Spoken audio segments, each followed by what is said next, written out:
अस्सलामुअलैकुम, कैसे हैं आप सब। I hope you all are good. अल्हम्दुलिल्लाह मैं भी बिल्कुल ठीक। और चलिए शुरू करते हैं नया व्लॉग। और इस व्लॉग में मैंने ये रिकॉर्ड किया है कि मैं किस तरह से वेजीज़ को स्टोर करती हूँ। ज़्यादातर आप लोग भी स्टोर करते होंगे, लेकिन मैं अपना तरीका ये है, आप लोग बताना कौन कौन ऐसे करता है।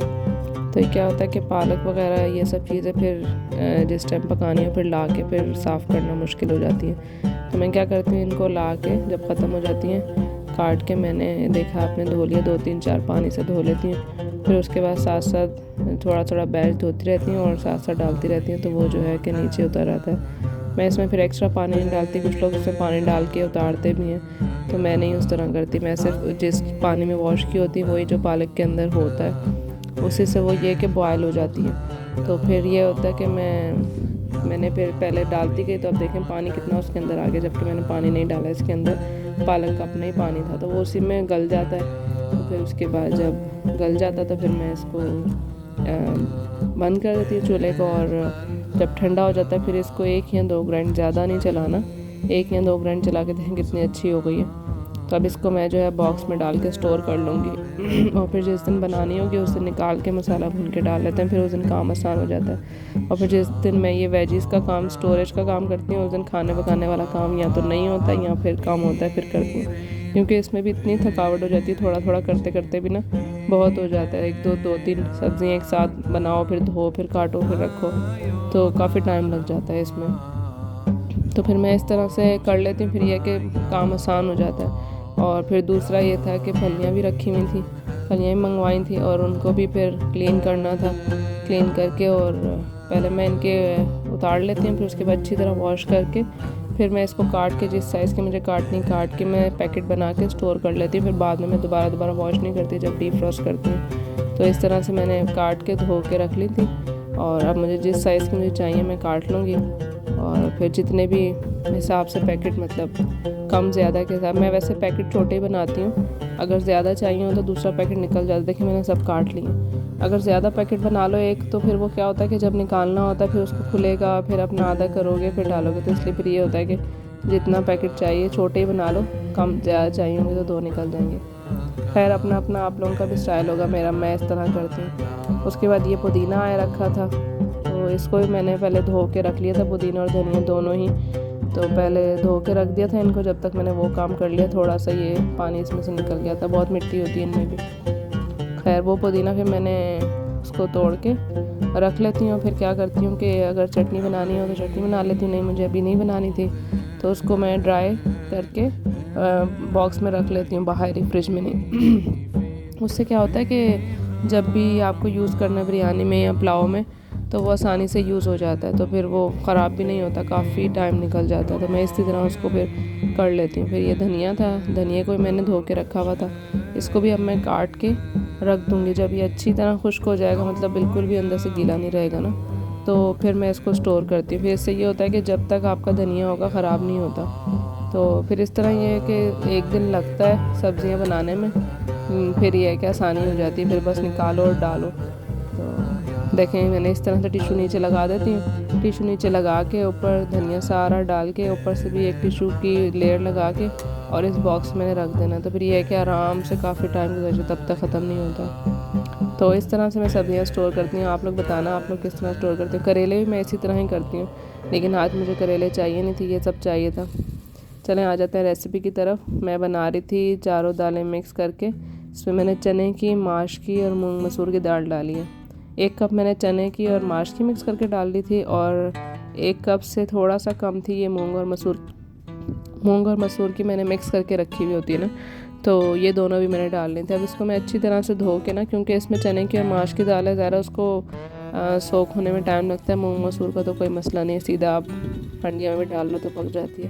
तो इसको तकरीबन मैंने अच्छी तरह 2-3 दफ़ा वॉश करके ना, तो 2 घंटे के लिए तकरीबन मैंने रख दिया था, कम से कम 2 घंटे के लिए रखे, ज़्यादा भी रख लें तो कोई मसला नहीं है। 2 घंटे के लिए रखे, फिर उसके बाद मैंने इसको बॉयल किया था पहले। तो बॉयल करने के लिए पहले मैंने पानी रखा, मैंने कहा जब तक पानी बॉयल हो जाए, साथ भी डाल सकते हैं कोई मसला नहीं। मैंने पानी रख के मैं वो चीज़ें काटने लग गई थी, इसलिए पानी बॉयल हो गया। पानी को बॉयल आ जाता है तो फिर उसके अंदर दाल मैंने डाल दी थी। दाल डालने के बाद मैंने एक छोटा टमाटर और 7-8 लहसुन थे, लहसुन के जवे थे वो डाल दिया था मैंने चॉप करके। टमाटर चॉप करके, लेकिन लहसुन जो है वो साबुत ही डाला था मैंने। उसके अंदर ड्राई स्पाइसेस डाल दूँगी, नमक, लाल मिर्च पाउडर और हल्दी, और अपने हिसाब से, टेस्ट के हिसाब से डाल लें मिर्च और लाल मिर्च और नमक, क्योंकि बाद में फिर मैं हरी मिर्च का तड़का भी लगाती हूँ ना, इसलिए मैंने थोड़ी कम डाली है। और ये हल्दी डाल दी है। और फिर इसके बाद ये है कि मैं इसको तेज़ एक बॉयल दिलाऊंगी, और उसके बाद फिर मैं दम पे रख दूँगी। दम पे मतलब हल्के आंच पे रख दूँगी। तो ये जब अच्छी तरह गल जाएगी तो फिर तड़का लगा लेंगे। आसान सी रेसिपी, दाल तो सबको ही आती होगी बनानी। तो मैंने कहा मैं अपना तरीके से, मैं इस तरीके से बनाती हूँ, आप लोग किस तरीके से बनाते हो बताना। अब बस इसको बॉयल आ गया तो मैं इसको हल्के चूल्हे पे रख दूँगी। फिर तड़का लगा लेंगे। तड़का भी सब अपने अपने हिसाब से लगाते हैं, कोई लहसुन का नहीं लगाता, कोई प्याज का लगाता है, कोई किस चीज़ का लगाता है। तो मैं दिखाती हूँ कि मैं किस चीज़ का लगाती हूँ।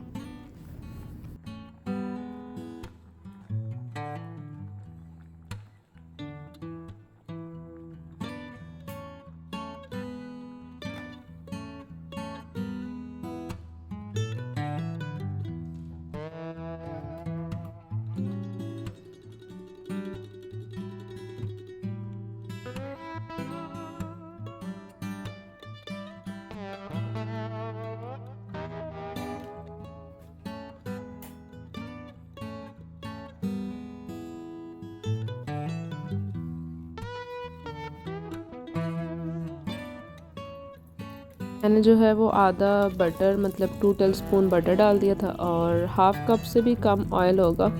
तो इससे ये कि बटर की वजह से टेस्ट अच्छा आ जाता है। अगर सारा बटर का लगाएं तो आप लगाना चाहें तो लगा सकते हैं, लेकिन मैं हाफ़ बटर और हाफ़ ऑयल डाल लेती हूँ इसके अंदर ना। और मैंने उसके अंदर लहसुन डाल दिया था, और 4-5 लहसुन होंगे, उसको बीच में से आधे आधे करके डाला था।